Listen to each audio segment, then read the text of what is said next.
اور عمران خان کا یہ موقف بھی ہے کہ وہ افغان جن کے باپ بھی یہاں پیدا ہوئے تھے، 3 نسلیں گزر چکی تھی پچھلی تقریباً نصف صدی سے وہ یہاں تھے، انہیں چن چن کر نکالا گیا اور ان کی تذلیل کی گئی، انہیں دھکیلا گیا، انہیں کھینچا گیا، گاڑیوں میں ٹھونسا گیا اور پھینک دیا گیا سرحد کی طرف۔ اس کے خلاف عمران خان کا موقف ہے۔ ناظرین کرام، یہ ذرا سنیے کہ یہ سارے افغانیوں کے انہوں نے نکالا کیوں۔ اگر آپ کے ذہن میں یہ خیال ہے نا کہ یہ کوئی دہشت گردی، نہیں، سارا پتہ ہے، نہیں، وہ کاروبار کر رہے، سارے سب کاروبار کر رہے، اپنے اپنے کاروبار میں لگے ہوئے ہیں۔ وہ اس لیے کہ یہ لوگ عمران خان کے دیوانے، ہر گلی، ہر محلے، ہر چوک، ہر نکڑ پہ بیٹھا افغانی عمران خان کا وہ گرویدہ۔ یہ عمران خان کی فورس کو کم کرنے کے لیے بہانہ یہ تراشا کہ یہاں دہشت گردی ہوتی ہے اور یہ فیسیلیٹیٹ کرتے ہیں، سہولت باہم پہنچاتے ہیں۔ بالکل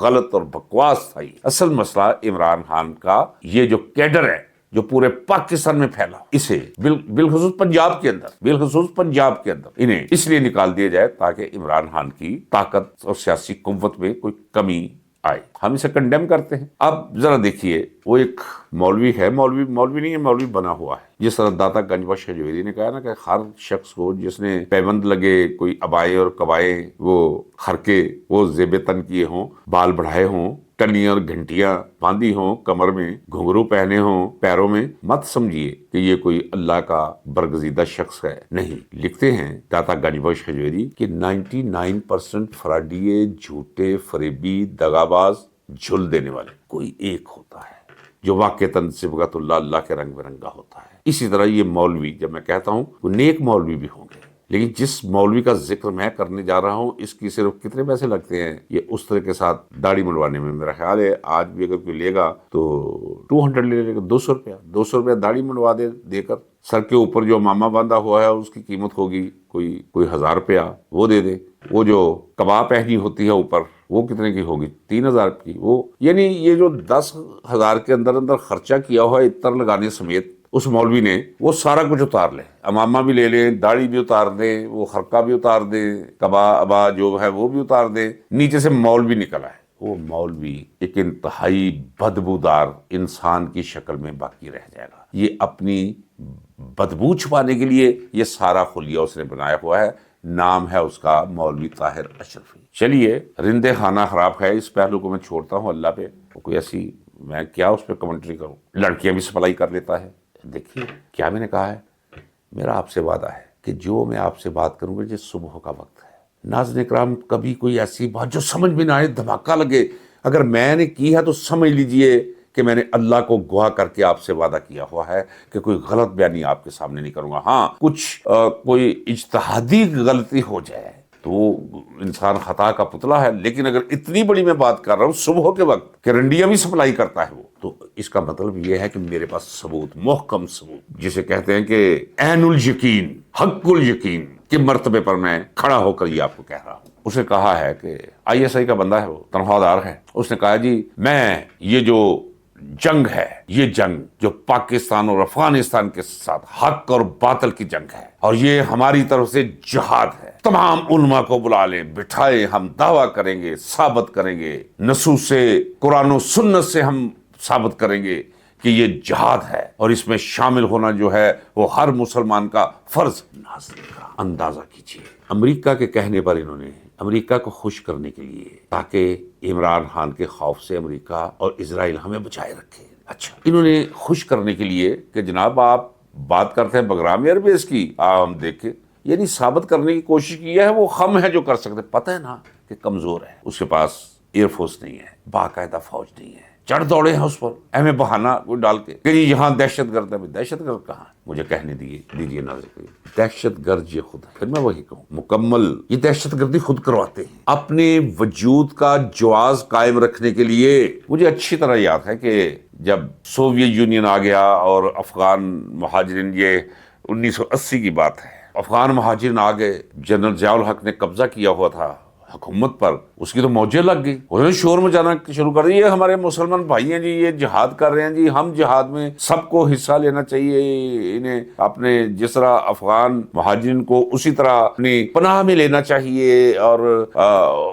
انہیں سہولتیں پہنچانی چاہیے، جس طرح حضور نبی کریم صلی اللہ علیہ وسلم اپنے ساتھیوں کے ساتھ جب ہجرت کر کے مکہ سے مدینہ گئے، یثرب گئے، تو انصار نے جس طرح کیا تھا، ہم سب انصار کے کریکٹر کو سامنے رکھ کے ان کے ساتھ سلوک کریں۔ پھر ناظرین اکرام، امریکہ نے ان کے ساتھ بات کی کہ ٹھیک ہے، ذوالفقار علی بھٹو کو تو مار دیا نا، خیر ہے، تمہیں سپورٹ دیتے ہیں، تمہاری معیشت بھی ٹھیک کرتے ہیں، یہ جنگ ہے، یہ اپنی فوج لڑا دے، اس پہ ڈالر ہمارے، اسلحہ ہمارا، بات وہ کر لیا۔ وہ افغان مہاجرین، انہیں یہ پوری 2400 کلومیٹر پٹی بلوچستان اور وہ بارڈر کی کے پی کے جگہ جگہ مدرسے کھولے، مولوی پکڑے، جسے کچھ نہیں آتا اسے صرف چند پٹھان کو جو ہے وہ پشتوں میں آتی ہیں وہ چند آیتیں، وہ جناب جہاد سکھا رہا ہے، جہاد کیا ہوتا ہے، اور پھر ٹریننگ دے رہی ہے ISI۔ آج سن لیں جناب، تاکہ آپ کے سامنے مطلع کلیئر ہے، ٹریننگ دے رہی ہے ISI، پیسہ لے رہے ہیں ڈالر ادھر سے، اسلحہ لے رہے ہیں ان سے اور بیچ رہے ہیں ایران کو۔ چلے یہ سودے ودے ہوتے ہیں اسٹیٹس کی سطح پہ بھی، انہیں بھی پتا ہوتا ہے کہ یہ جنرل ورنل جو ہے پیسوں کی ضرورت ہے، وہ رابطہ کرواتے ہیں، رابطہ کر کے پتہ چل جاتا ہے، اسلحہ پھر فروخت ہو۔ یہ اجڑی کیمپ میں کیوں لگی تھی پتہ ہے آپ کو؟ آگ لگائی گئی تھی، جی جناب، کیونکہ اس اسلحہ کا حساب ہونا تھا جو وہاں نہیں تھا، فروخت کر دیا گیا تھا۔ ظلم کی حد دیکھی، پورے راولپنڈی کے اندر جو ہے وہ ہر طرف میزائل جا رہے تھے، انہوں نے وہ کیا۔ اچھا، تو وہ لڑتے رہے، افغان مجاہدین کا نام دے دیا، پہلے مہاجرین تھے، اب افغان مجاہدین، ایک نئی اصطلاح جو ہے وہ جناب پاکستان میں کہہ دیا گیا، تمام منہ میں کیسٹیں ڈال دی گئی، سب کے جتنے بھی اینکرز ہیں، اینکرز کہہ رہے ہو، جتنے بھی ٹی وی پروگرام کرنے والے ہیں، اس وقت تو آزاد ٹی وی چینلز ہوا ہی نہیں کرتے تھے، PTV ہوا کرتا تھا، جو بھی وہاں آتا تھا، مجاہدین نے یہ کر دیا، مجاہدین نے وہ کر دیا، مجاہدین نے فلان جگہ ڈھا دی، تو کرتے کرتے کرتے قوم کو انہوں نے چورن بیچنا شروع کر دیا، اور قوم نے وہ چورن خرید بھی دیا، کیونکہ کسی آیت میں کچھ لپیٹ کر انہیں پیش کیا جائے تو یہ اسے شفا سمجھتے ہیں، یہ خرید لیتے ہیں، سادے ہیں، دین کے ساتھ ان کی وابستگی شک و شبہ سے بالا ہے، کوئی نمازی ہو یا نہ ہو، کوئی انسانوں کے اندر نیک انسان ہو یا نہ ہو، لیکن مذہب کے ساتھ ان کی شدت پسندی کی حد تک وابستگی، وہ ایک عجیب ہی پہلو ہے، جس پر خاصی تحقیق کی ضرورت ہے تاکہ تجزیہ کیا جائے یہ ہے کیا۔ اچھا، تو اسلحہ ڈالر آنے شروع ہو گئے، 1.5 دہائی تک یہ لڑائی جو ہے انہوں نے جاری رکھی، پھر اس کے درمیان بہت سے واقعات ہوئے، پھر ایسے ہوا کہ یہی افغان مہاجرین، ان سے نوجوان نسل تنگ آ گئی، کیونکہ جس پر گدھا کوئی نہیں تھا وہ اربوں ڈالر کا، کروڑوں ڈالر کا مالک بن گیا، لینڈ کروزیں آگے پیچھے پھر رہی ہیں، وہ سب کچھ دیکھ رہے تھے، تو ایک نئی ان کی اولادیں وہ طالبان کی شکل میں آئے، اور طالبان انہیں پاکستانی ISI نے بنایا۔ جناب یہ نام بھی ISI کا اختراع کرتا ہے، جس طرح کہتے ہیں کہ چودھری رحمت علی نے وہ پاکستان کا نام تخلیق کیا تھا، پاکستان، اسی طرح طالبان یہ نام یہ ہماری ISI نے انہیں دیا، لگا دیا ٹیگ ان کے اوپر، بیچنا شروع کر دیا چورن، وہ بک گیا۔ پھر ISI نے فوج اپنی لے کر انہیں پٹھانوں کا روپ دلوا کر، یہ جو پٹھان تھے سارے فوج کے اندر، سنتری سپاہی، لانس نائک، حوالدار، انہیں طالبان کی شکل دے کر کابل پہ قبضہ کروایا، کابل پہ قبضہ ہو گیا جی، ملا عمر جو ہے وہ امیر دولت اسلامیہ ہو گئے، پھر ٹوئن ٹاور پہ حملہ ہوا، تورا برا کر کے راتوں رات پتہ نہیں کہاں بیچارے غائب ہو گئے یہ طالبان۔ اب طالبان امریکہ کے خلاف مستعد ہو گئے، اب امریکہ پاکستان کے ذریعے طالبان کو پہلے بھی مرواتا رہا ہے، اب پھر مروا رہا ہے، اور یہ چورن بیچا جا رہا ہے، یہ طالبان ہیں، یہ TTP ہے، پاکستانی طالبان ہیں، یہ جناب گندے طالبان ہیں، یہ نیم گندے طالبان ہیں، یہ ساری وہ سٹوری ہے، یہ جہاد وہاد کچھ نہیں ناظرین اکرام، یہ یاد رکھیے۔ مجھے نہیں پتا کہ آپ میری یہ ویڈیو پوری سنیں گے، یعنی سننی آپ کو پوری چاہیے، تاکہ آپ کا، میں اس جنگ کا خود حصہ رہا ہوں ناظرین اکرام، میں اس لیے کہتا ہوں میری سنیں۔ اور بھائی جب 29 دسمبر 29 دسمبر 1979 کو صبح 4 بجے روسی فوجیں داخل ہوئی تھی کابل میں، افغانستان میں، اس وقت سے میں اس کا حصہ رہا۔ کیسے؟ جب روس داخل ہوا تو میں پولیٹیکل پریزنر کی حیثیت سے جیل میں تھا، ہائی جیکنگ ہوئی، انہوں نے ڈیمانڈ پہ رہا کروا لیا ہم 54 لوگوں کو، تو ہم کابل آ گئے 1981 میں، مئی 1981 میں کابل آ گئے۔ اس کا مطلب یہ ہے کہ ہم کابل حکومت کے ساتھ تھے، ہم رشین فورسز کے ساتھ تھے، ہاں ساتھ تھے، بالکل ساتھ تھے، کیونکہ اس وقت تاریخ کی درست سمت وہ تھی جہاں میں کھڑا تھا، ہمیں پتا تھا کہ یہ معاشرے کو بہت پیچھے لے جائیں گے، یہ طالبان، یہ مجاہدین، یہ سارے شدت پسند۔ وہ فیض کا ایک شعر سناؤں، کیونکہ آپ کو گفتگو کے اندر بظاہر محسوس ہوگا کہ کچھ یہاں کوئی کمی ہے, کچھ جھول آ گیا. نہیں, یہ شعر سن لیں گے تو پھر آپ کو ہاں ایک لفظی ترکیب یاد رکھنی ہے. تاریخ کا درست دائرہ, تاریخ کی درست سمت, تاریخ کی درست سمت میں کھڑا رہا ہوں اور آج بھی کھڑا ہوں. وہ فیض کا شعر ہے کہ اس عشق نہ اس عشق پہ نادم ہے مگر دل, ہر داغ ہے اس دل میں بجز داغ ندامت. اس وقت میں افغان حکومت کے ساتھ کھڑا تھا, رشین فورسز کے ساتھ کھڑا تھا, لیکن کس کے خلاف کھڑا تھا؟ وہ جنرل ضیاء الحق کے خلاف, جس نے بیڑا غرق کر کے رکھا, جو منافق ترین, جھوٹا ترین, جس نے اسلام کو اس طرح استعمال کیا کہ اس طرح کوئی کسی شے کو استعمال نہیں کرتا جس طرح اس نے کیا, منافقت کے ساتھ, جھوٹ کے ساتھ, فریب کے ساتھ. تو اسے گرانے کے لیے شیطان بھی اگر ملتا تو میں شیطان کا بھی ساتھی بن جاتا. یہ تو روس تھا, اصل ٹارگٹ جنرل ضیاء تھا, جسے اس کے ساتھی جنرل سمیت صفحہ ہستی سے مٹانے کے لیے میں سیم میزائل رکھ کر پہاڑ عبور کرتا ہوا میں پاکستان میں داخل ہوا تھا. پکڑا گیا, سزائے موت ہوگی, وہ ایک علیحدہ بات ہے, لیکن آج پھر میں تاریخ کی درست سمت پہ کھڑا ہوں. یاد رکھیے ناظرین اکرام, یہ کوئی قطعی طور پہ یہ کوئی جہاد نہیں, یہ ایک مسلمان برادر ملک پر ٹھونسی گئی امریکن جنگ ہے اگین, اور اس کے اثرات اس پوری صدی تک یہ جنریشن کو بھگتنے پڑیں گے. یہ جین زی, یہ الفا, پتہ نہیں آگے کون کون سی آئیں گی نسلیں, یہ کوئی اے سے لے کر زیڈ تک نسلوں کو یہ بھگتنے پڑیں گے. اس کے نتائج جو ان کی غلط پالیسی کی وجہ سے مرتب ہوں گے ہماری مستقبل کی تاریخ پر. آج کا ملاق ذہن میں رکھیے گا, یہ سمجھ لیجئے کہ ایک پرائمری اسکول کا ٹیچر ہوں میں, اور میں آپ کو بتا رہا ہوں, ضرور سنیے اور غور کیجیے اور تحقیق کیجیے کہ کوئی ایک حرف, کوئی ایک لفظ, کوئی انگشت رکھ کر دکھائے. نہیں, ممکن نہیں. ایک اور بات یاد رکھیے, جب عمران خان کی رہائی قریب ہوگی میں آپ کو بتا دوں گا, پہلے بتا دوں گا کہ اب حالات بدلنے شروع ہوئے. نتیجہ کیا ہوگا اس کا نہیں پتا مجھے, لیکن حالات بدلنے شروع ہو گیا, کوئی بات چیت جاری. ابھی عمران خان نے بات کرنے سے ٹوٹلی انکار کیا ہوا ہے.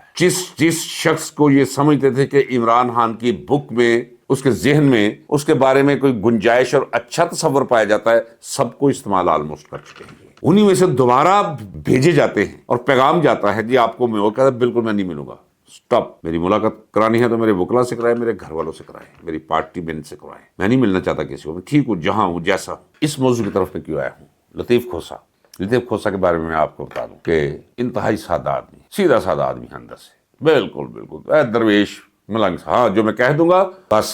لیکن موصوف فرماتے ہیں کہ یہ پٹیشنز لگ گئی ہیں, وہ توشاہانہ ون جو ہے اس میں تو ہے ہی کچھ نہیں, ثابت ہی کوئی نہیں کچھ کوئی کر سکا, وہ بھی ہو جائے گا, یہ بھی ہو جائے گا, خوشخبری آ جائے گی, یہ لگ گئے کیسز ہمارے, باقی ایک رہ جائے گا وہ. ہاں, تو یہ بھی قوم کو خوشخبری دے چکے ہیں کہ اس کے امکانات ہے کہ عمران خان عید گھر کریں, یہ جو چند دنوں کے بعد عید ہے. دیکھیے ناظرین اکرام, عدالتوں کے ذریعے عمران خان کی رہائی اس وقت تک ناممکن ہے کہ عدالتیں جن کے اختیار میں ہیں وہ ایک میجر کے ذریعے پیغام نہ بھیج دیں یا فون پہ کہنا دے بھئی یہ کر دو. عدالتیں اس وقت بالکل ریموٹ کنٹرول سے چل رہی ہیں, سپریم کورٹ سے لے کر نیچے تک. ابھی وہ اڑے ہوئے ہیں, لیکن اب کوئی تھوڑا سا خوف زدہ بھی ہے, یہ بھی بتا دو. خوف ان کے چہروں پر بھی ہے, وہ دیکھیں نا, کوئی ساکھدار, نواز شریف, یہ شہباز شریف, آپ ذرا ان کے چہروں پہ غور کیجئے. جو بندہ سوچ رہا ہوتا ہے اس کے رخسار پہ لکھا ہوتا ہے, پڑھنے والی آنکھ ہونی چاہیے جو پڑھ لیتی ہے. خوف زدہ ہے, خوف ان کے چہروں سے حویدہ اور عیاں ہے, چھلکتا ہے. وہ کیوں ہے؟ وہ اس لیے ہے کہ جو کچھ اب امریکہ اور اسرائیل نے مل کر کیا ہے, جس سے وہ سمجھتے تھے کہ ہمارے اوپر ایک بہت مضبوط چھتری آ گئی ہے, وہ کمال ہو گیا. اس چھتری میں ایسے قدرت نے چھید کیے ہیں کہ وہ لعنت آسمان سے برس کر ان چھید کے ذریعے ان کے پورے وجود کو اپنے ہاتھ میں لیے ہوئے ہیں.